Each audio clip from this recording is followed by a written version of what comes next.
Hey everybody, and happy Thursday. Hope everyone's week is going phenomenally well if you still do have your morning coffee.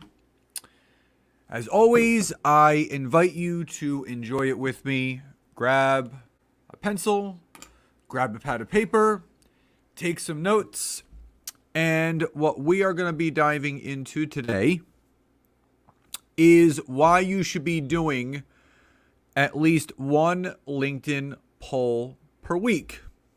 Now, as always, as you come on, please drop into the comments below hi and where you are tuning in from, or hashtag live, hashtag replay if you are watching in on the replay. Also, please do tag some people, share this video. It could be shared on your personal page, on your company page, into a private group that you have for people that you know that would find value in it. But in addition, do not forget, in 4 days, so this coming Monday, March 28th through March 30th, Nancy and I are going to be doing our first free 3-day simple content creation workshop of the year. It's completely free. We have almost 400 people registered. So if you have not registered, just type in I do in the comments. At any point, we will get you that registration link. You get a free workbook, access to our Facebook group, access to the trainings, and we're going to be teaching you all about how to, in under 60 minutes a week, creating your content, your pillar content, your content buckets, repurposing to work smarter and not harder. And we're doing this Monday through Wednesday. Monday, it's a 90-minute session from 8 to 9:30 p.m. Eastern Daylight Time. Tuesday, again, 8 to 9:30 p.m. Eastern Daylight Time. And Wednesday is a 60-minute open mic Q&A with everyone that registers. All you have to do is show up to it, and we answer all your questions live right there on the Zoom, and that is from 8 to 9 p.m. Eastern Daylight Time. So, again, as you come on, please do, as always, say hi and where you're coming in from. Good morning. Good to see people jumping on. So we're going to be going over an interesting topic today. It's something that I have spoken about in previous trainings, and there's validity to it. I have so many people reach out to me saying, hey, could you talk about the benefits of doing LinkedIn polls again? Or, why are people doing certain things within LinkedIn polls? So what I wanted to do is shed some light on the benefit of doing LinkedIn polls, but the right way. Now, let me quantify this by going over first what people are really getting annoyed with. Now, I believe that everyone can run their business their own specific way they want to. Everybody has a right to produce whatever content they want. But my big belief is that there is a social media platform for all types of content. Whether it's personal, whether it's humorous, whether it's clickbaity, educational, information, market research, and there's a platform for all of those. Now, my belief is if you're looking at LinkedIn as an outlet for content creation, it's best for business knowledge, business education, business information, general networking, and fact-finding. I feel that there's a lot of people that have cross-marinated over from Facebook and Instagram, taking some of the humorous or lighter versioned polls and bringing them to LinkedIn, which I consider clickbait type polls. And I've spoken about this before. I've seen polls where people said, are you a dog or a cat person? A, dog, B, cat, C, other. And I keep thinking to myself, well, if this person is running an animal rescue, that's completely valid because that is in line with their business. But if it's someone just trying to get votes because they want to try to beat the LinkedIn algorithm to say, look, I've had 700 people vote if they like dogs or cats, how is that, A, helping your business? And B, how is that helping the person who's voting? How's that helping their business? Another example I saw was around the holidays. And the person asked, curious, when do you put up your holiday lights? Before Thanksgiving or after Thanksgiving? Now, if you owned a decoration store, or if you owned maybe a Christmas store or something of that nature where you're selling those types of things, that is a valid poll question because, again, you're taking the temperature of your target market, your potential consumers and customers. But if you're doing it again for just clickbait, you have to be asking yourself, am I being genuine? Am I being authentic? So if that makes sense so far, drop a Y or a yes in the chat box. Now, again, if you're coming on late, please do say hi and where you are tuning in from. Please tag some people. Please share this video. You could do #live or #replay. But also don't forget, we are starting our free 3-day simple content creation workshop this coming Monday, March 28th through the 30th. Just type an I do in the comments below and we will get you registered. Now, the big thing again that I want to go over is there is a place and there's a time and a place for when you're doing polls. Now, another example is someone posted the other day, are you a coffee drinker? Yes or no? Well, I absolutely am. Hey, Christine, good to see my friends coming in from Ontario. Hope it's thawing out up there. Hope it's getting warmer up there for you. And again, if this person owned a coffee shop, or maybe they were a coffee roaster, or they owned a coffee franchise, again, I can see the value of that poll. But if it's someone, again, just going after clickbait, again, is it genuine? The mindset that I have when I'm doing LinkedIn polls is I always put myself in the shoes of that individual who I'm looking to help and serve and solve problems for. So I always make sure that I ask a poll question that is going to allow me to gather information from the people that vote, where it's very clear and apparent what their struggles are, what they want to improve. And then I can take that information and create more content to help solve some of the problems that they're having. Hey, Shirley. So if that makes sense, drop a Y or a yes in the chat box. Again, if you've come on late, please do say hi and where you're tuning in from, or #live, #replay if you're coming in on the replay. Tag some people, share this video. And also, if you have not yet registered for our free 3-day simple content creation workshop, starting this Monday through next Wednesday, just type an I do and we can get you that registration link. Now, I, for one, this is not to say that polls are not important. They are abundantly important when they are used the right way.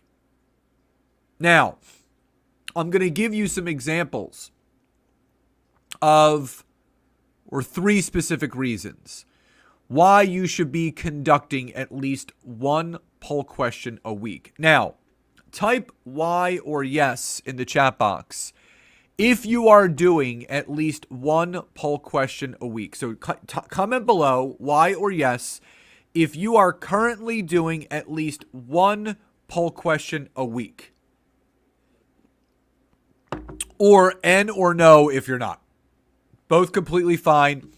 I just want to take a temperature of who's on here and what you are or potentially may not be doing in regards to LinkedIn polls. Now, what I will say is there are 3 specific reasons why you want to do a LinkedIn poll per week. So Shirley says no.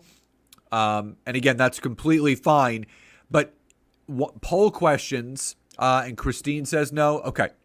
Now, after today, you're really going to want to start. So again, whatever you do professionally, think about, and let me just help you through this. So for those that are on here and commenting, Shirley, Christine, type in the comments. I'm gonna help you.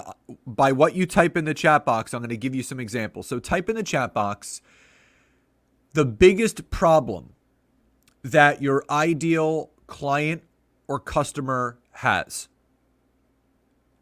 And or what is the biggest problem that you are looking to solve for people? So Christine, Shirley, whoever else is on here that has not commented, type in the chat box, what is the biggest problem that you are looking to solve for? Or if you know, what is the biggest pain point that your ideal client and customer has? Now, there could be multiple ones. Just choose one and type that in the chat box. I'm going to teach you by what you type in how you can extract. So Christine says the biggest pain point is they're avoiding their business financials. Awesome. Love that. So I'm going to use some examples here. If anybody else comments, I will do that for you. So I'm going to use Christine's example first. So Shirley, be a little bit more specific other than health. So what specifically are you looking to solve for? What's their number one problem? So be specific with what relates to health. And Christine goes further and says they don't understand their financials. Right. So Christine, here are some really good examples. So you could do a simple LinkedIn poll saying, out of curiosity, are you in full understanding of your business financials? That's going to be your poll question. And your answers are going to be number 1, yes. Number 2, no. Number 3, explain why in the comments. So now you're putting into play and shining a light on that problem that they're having. Now, going back to what you originally wrote, Christine, which was avoiding their business financials, right? So another thing that you can play off of is avoidance, because there's a lot of people that avoid certain things in their life and in their business.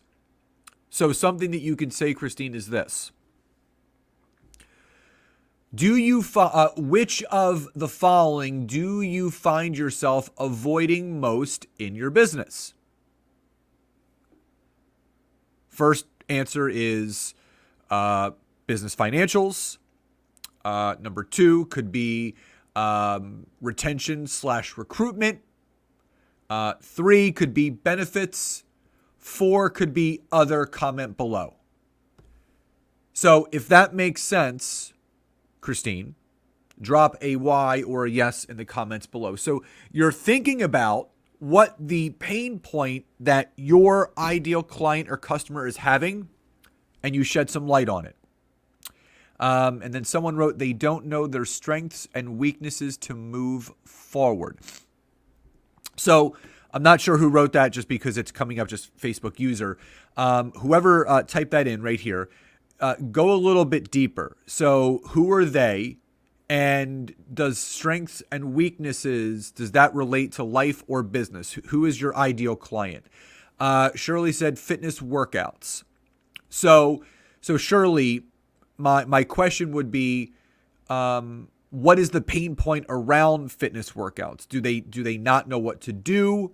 So with the solutions that you have for people, what are the biggest problems? Do they struggle losing weight? Do they struggle sleeping properly? Do they struggle keeping up with their daily energy, finding the right things to eat, knowing when or how to work out? So with those examples, Shirley, what would you say are some of the biggest pain points? So And Christine says, absolutely. So, Christine, that's what you want to do. You need to take a temperature. Take a temperature of the people that you want to help. So, again, those are just some examples there, and I'm going to come back to that. So, there's 3 reasons why. So, the first example is it gives you that market research. So, it allows you to then say, and using Shirley again as the example, she said all the above. So, if you're a health and wellness coach and you're looking to serve and help people in health and wellness, you could do a very simple poll saying, what do you struggle most with in regards to your health and wellness? Number 1, your weight. Number 2, eating healthy. Number 3, sleeping. 4, other, comment below. It could be that simple. That's the market research that you need. So someone wrote leaders moving their business and their teams forward. So leadership is a good topic to talk about. So something you can create a poll on LinkedIn around leadership is you could say, do you feel as a leader you struggle leading those around you? You know, number 1, yes. Number 2, no. 3, explain why in the comments. So now you're getting that engagement from people, right? Do you feel, it could be something as simple as this. Do you feel there is a pressure to help others succeed when in a leadership position? A, yes. B, no. C, explain why in the comments. So again, you have to think about the struggle and the pain points that people have. So again, I'm always thinking about, so if this is making sense, drop a Y or a yes in the chat box. Now, so just to kind of explain a little bit deeper. So I did a poll the other day. And my poll has gotten 49 votes so far. And it was a very simple poll. You could see it right there. It said, do you find most LinkedIn polls helpful or spammy? And it's pretty split down the middle. 45% say spammy, 49% say helpful. Okay, so pretty split. Andrew, good to see you coming on from Mississippi. Good, just making sure everybody is with me so far. So again, that gave me some great market research. So half of the contingency on that poll, which again got close to 1,700 views right there, 1,700 views. That's some good engagement. But it also tells me exactly what people are looking for. So they don't enjoy the spammy polls. So when I thought about it yesterday afternoon, when all these votes were coming in, I said to myself, you know, what can I do to really provide some insight for those that find that they're spammy and rewire their thinking to say, you know what? No, this is good. I could really benefit from doing these. So Shirley says, when doing a poll, do you want to have it where they can engage in the comments? Absolutely. So you want people to engage. That's why if you ever see any of my polls, so look at the 3 responses. Number 1 was helpful, 2 was spammy, 3 explain why below. And then you could see a bunch of comments. People were explaining why below. So again, if you want to get more organic engagement, you just have to ask people. If you want people to comment below, you have to ask them to comment below. If you want to give 2 different answers and your third one could be something else, comment below, people are going to then give you those answers. So I did a poll over the weekend. How do you take in your personal development? Physical book, podcast, audiobook, or other. And there were a ton of people that said other. And they said, yeah, I do online courses. I like webinars. I go to online events. So it was really good. But this gives you that market research. So whatever you're asking, whatever the most popular answer is, then you can rewire that and say, oh my God, it's very clear and apparent that these people are struggling with these specific issues. I can help them. So if that makes sense, drop a Y or a yes in the chat box.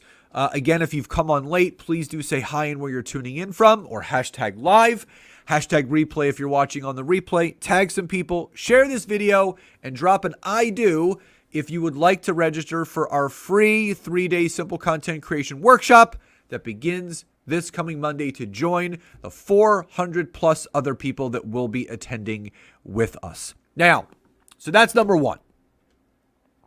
Number two, it allows you to connect with those who vote. So what do I mean by that? So this only can be done, so just to let you know, this only can be done from the mobile app. So if you're on the mobile app, as you can see right here, I'm showing you, and you're going to see right there that it says 49 votes, and it's in blue. Now, I'm going to hit that. So now, it actually shows me who voted for helpful, and then all I have to do is click on spammy, and it's going to show me who voted for spammy. And then if I click on the last one, explain why, there's 3 people that voted for that. Now, you'll notice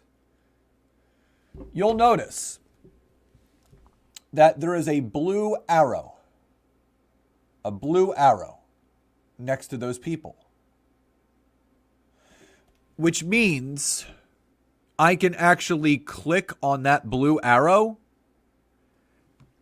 and send them a direct message. Nothing spammy.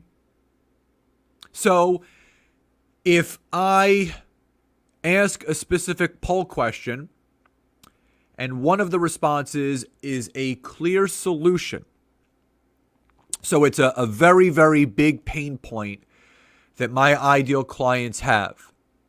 So say it was, what are you struggling most with LinkedIn? And it's, A, B, C, D is other. And the one that I help a lot of people with is lead generation, as an example. And there's a bunch of people that voted for lead generation. That's their biggest struggle. That LinkedIn poll is now giving me that market research. And if I hop onto the app, I go to the poll, I click on the people who voted, I click on the response for lead gen, and you have to be connected to these people. That's the caveat. They have to be first connections. But say that there was 25 people that voted that they're struggling with lead generation, and 20 of them are first connections. They have that blue arrow. I can message them. Now, I'm not looking to pitch and sell them. I could simply click on that button, say, hey, Shirley, thank you so much for voting in my poll about what you're struggling most with. I noticed that you voted for lead gen. It's something I help people with here on LinkedIn. If I could ever be of any service or help in the future, don't hesitate to reach out and let me know. And again, thank you for supporting my poll. That's it. So now you're able to then connect with those individuals that are voting for that specific pain point that they are having in their business. And if what you offer fills the solution of that, now your polls act as a lead generation tool. That's how amazing they are when they are utilized and done the right way. So if that makes sense, drop a Y or a yes in the comments below. Again, first thing, so number one, it gives you that amazing market research. So it clues you into what people are struggling or need help most with. Number 2, it allows you to connect with those who do vote, that are first connections, and they're voting for that specific thing that you help people with. You can now send them a nice, warm message of how you can help them if they ever need the help. If they ever need the help, you are there to serve them. Now, the last thing that it does,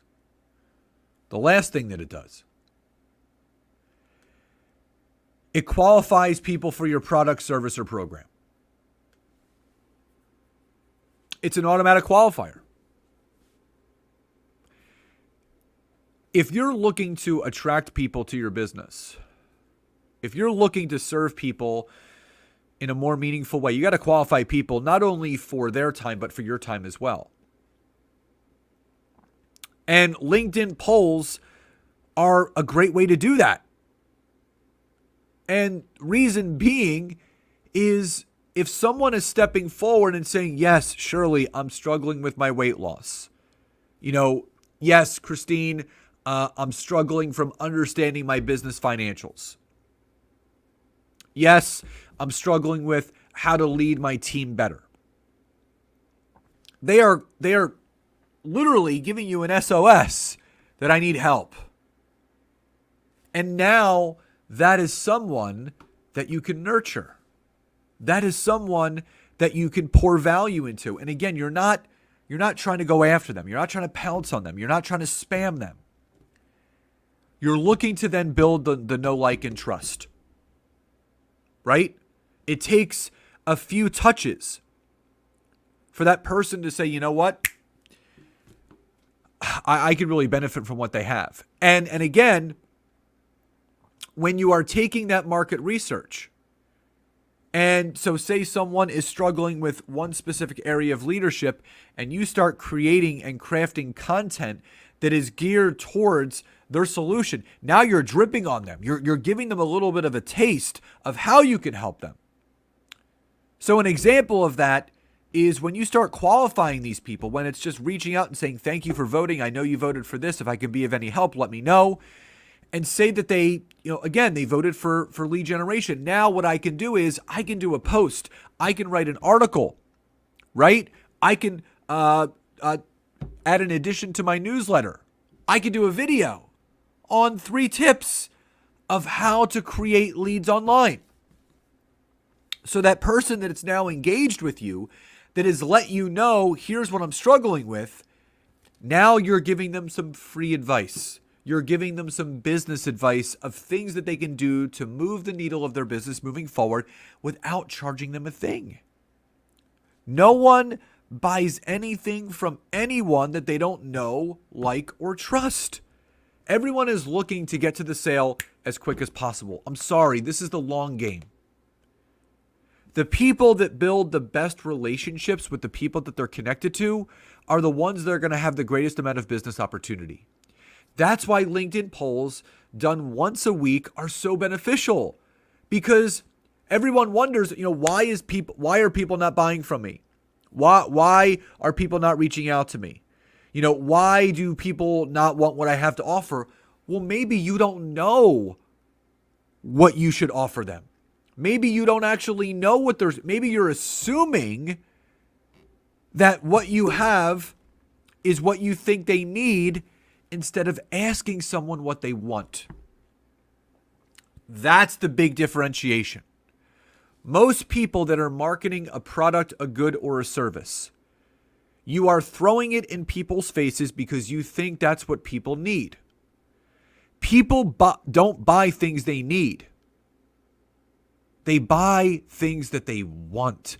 So you have to take the want of what you have to offer and you got to pour some gasoline on it. And you got to light it on fire so everyone can see it. That's why LinkedIn polls are so great, because you can highlight, you can shed some light on the wants that those people want to get better at in their business, the areas they want to improve, the things that they want to move forward with. If you don't ask, you will never know. So if that makes sense, drop a Y or a yes in the comments below. If you've popped on late, please don't hesitate. Say hi and where you're coming in from, or hashtag live, hashtag replay if you are watching in on the replay. And again, please share this video, tag some people. Don't forget to engage, like, love, insightful, support, whatever emojicon you want to use to let me know that this has resonated. And don't forget, it's still not too late to register for our free 3-day simple content creation workshop next Monday through Wednesday, live and recorded. You just got to type an I do in the comments below and we will get you registered. So again, the 3 reasons why you should be doing that 1 poll per week. It gives you that amazing market research to create additional content. It allows you to connect with those who vote for the thing that you solve for. And it also qualifies people for your product, your service, or the program that you have to offer. So in addition, leave in the comments below, what was your biggest takeaway from today's training? What struck a chord with you? What opened your eyes to new possibilities and potential of leveraging LinkedIn polls the right way, not the spam way? So again, I hope you guys found today helpful. Love and gratitude to each and every one of you, and I will talk to you next time. Bye, everyone.